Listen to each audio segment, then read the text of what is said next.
Hello guys, ഇന്ന് നമ്മൾ പഠിക്കാൻ പോകുന്നത് എങ്ങനെയാണ് ചെയിൻസ് ഉണ്ടാക്കുക എന്നാണ്. അതായത് ഒരു ക്രോഷ്യ ചെയ്യാൻ പഠിക്കുമ്പോൾ ഫസ്റ്റ് പഠിച്ചിരിക്കേണ്ട കുറച്ച് ബേസിക് സ്റ്റിച്ചസ് ഉണ്ട്. അതിൽ ബേസിക്കായിട്ട് വരുന്നതാണ് എങ്ങനെയാണ് മാജിക് റിങ് ചെയ്യുന്നത്, എങ്ങനെയാണ് ചെയിൻസ് ഉണ്ടാക്കുന്നത്, എങ്ങനെയാണ് സ്ലിപ്പ് സ്റ്റിച്ച് ചെയ്യുന്നത്, ഹാഫ് ഡബിൾ ക്രോഷ്യ എന്താണ്, ഡബിൾ ക്രോഷ്യ എന്താണ്, ലൈക്ക് ട്രിപ്പിൾ ക്രോഷ്യ എന്താണ്, ഇത്രയും ബേസിക് ആയിട്ടുള്ള, പിന്നെ സിംഗിൾ ക്രോഷ്യ അത് അമിഗുരുമീസ് ഉണ്ടാക്കുമ്പോൾ ആവശ്യം വരുന്നതാണ്. അപ്പോൾ ഇത്രയും ബേസിക് ആയിട്ടുള്ള സ്റ്റിച്ചസൊക്കെ എങ്ങനെയാണ് ചെയ്യേണ്ടത് എന്നാണ് ഞാൻ ഈ ട്യൂട്ടോറിയൽ സീരീസിൽ പറയാൻ പോകുന്നത്. അപ്പോൾ നിങ്ങൾക്ക് അത് കാണാൻ ആഗ്രഹമുണ്ട് അല്ലെങ്കിൽ അത് പഠിക്കണം എന്ന ആഗ്രഹമുള്ളവരൊക്കെ ഈ ചാനൽ സബ്സ്ക്രൈബ് ചെയ്യാൻ മറക്കല്ലേ. അപ്പോൾ നമുക്കിത് തുടങ്ങാം. അപ്പോൾ നമ്മളൊരു നോർമൽ ഒരു കെട്ടുന്നത് എങ്ങനെയാണ്, ജസ്റ്റ് ലൈക്ക് ഇങ്ങനെ കറക്കിയിട്ട് ഇങ്ങനെ എടുക്കുന്നു, പുറത്തേക്ക് എടുക്കുന്നു, ലൈക്ക് ഇതാണ് നമ്മളുടെ നോർമൽ കെട്ട് അല്ലേ. അപ്പോൾ ഇതെല്ലാവർക്കും അറിയാമായിരിക്കുമല്ലോ.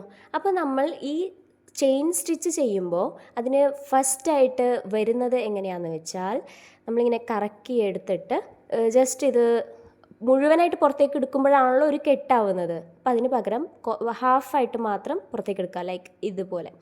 അപ്പോൾ ഇതുപോലെ കിട്ടും. ഇതാണ് നമ്മുടെ സ്റ്റാർട്ടിങ്. ഓക്കെ, അതിനുശേഷം ഈ ഹൂക്ക് ഇതിൻ്റെ ഉള്ളിൽ ഇൻസേർട്ട് ചെയ്തിട്ട് ഇത് കുറച്ച് ടൈറ്റാക്കുക. ഓക്കെ, ഒരുപാട് ടൈറ്റാക്കരുത്. അതായത് നമ്മൾ ഇവിടെ നിന്ന് ഇങ്ങനെ പുറത്തേക്ക് വരുന്ന രീതിയിൽ അത്രയും ആ ടൈറ്റ്നെസ് മതി. ഒരുപാട് ടൈറ്റാക്കി കഴിഞ്ഞാൽ ഹൂക്ക് പുറത്തേക്ക് എടുക്കാൻ ഭയങ്കര പാടായിരിക്കും. അതിനുശേഷം ഇത് നമ്മളിങ്ങനെ പിടിക്കുക, ലൈക്ക് ഈ കയ്യിലായിരിക്കും നമ്മൾ ഈ ത്രെഡിൻ്റെ ആ ഒരു പവർ അല്ലെങ്കിൽ ആ ഒരു ഫോഴ്സ് അപ്ലൈ ആവുന്നത് നമ്മുടെ ഈ ഫിംഗർ വെച്ചിട്ടായിരിക്കും. അപ്പോൾ ഞാൻ യൂഷ്വലി ഇങ്ങനെ കറക്കിയിട്ടാണ് അതിൻ്റെ ആ ടൈറ്റ്നെസ് മാനേജ് ചെയ്യുക. അല്ലെങ്കിൽ ചിലവർ ലൈക്ക് ഈ വിരലിൻ്റെ ഇടയ്ക്ക് ഇങ്ങനെ വെച്ചിട്ട് ഇങ്ങനെ ലൈക്ക് ഇങ്ങനെ തന്നെ മാനേജ് ചെയ്ത് പോകുന്നവരുണ്ടാവാം. അല്ലെങ്കിൽ നമുക്കത് മാനേജ് ചെയ്യാൻ പാടാണെങ്കിൽ ഇതുപോലെ റോൾ ചെയ്ത് കൈ പിടിച്ചിട്ട് ഇത്രയും ഈ ഒരു രീതിക്ക് സെറ്റ് ചെയ്താൽ മതി. അപ്പോൾ ഇനി നമ്മൾ ചെയ്യേണ്ടത് നമ്മുടെ സ്റ്റിച്ചിൻ്റെ സ്റ്റാർട്ടിംഗ് ആണിത്.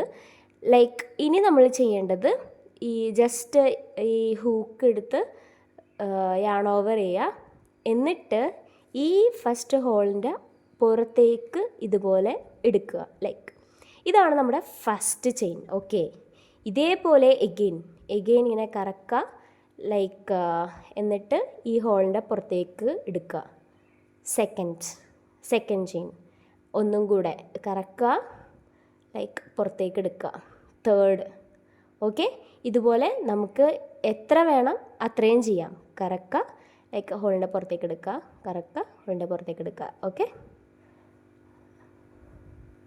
ഇത് ഇങ്ങനെയാണ് നമ്മൾ ചെയിൻ സ്റ്റിച്ചസ് ചെയ്യുന്നത്. ഓക്കെ, മനസ്സിലായി എന്ന് കരുതുന്നു.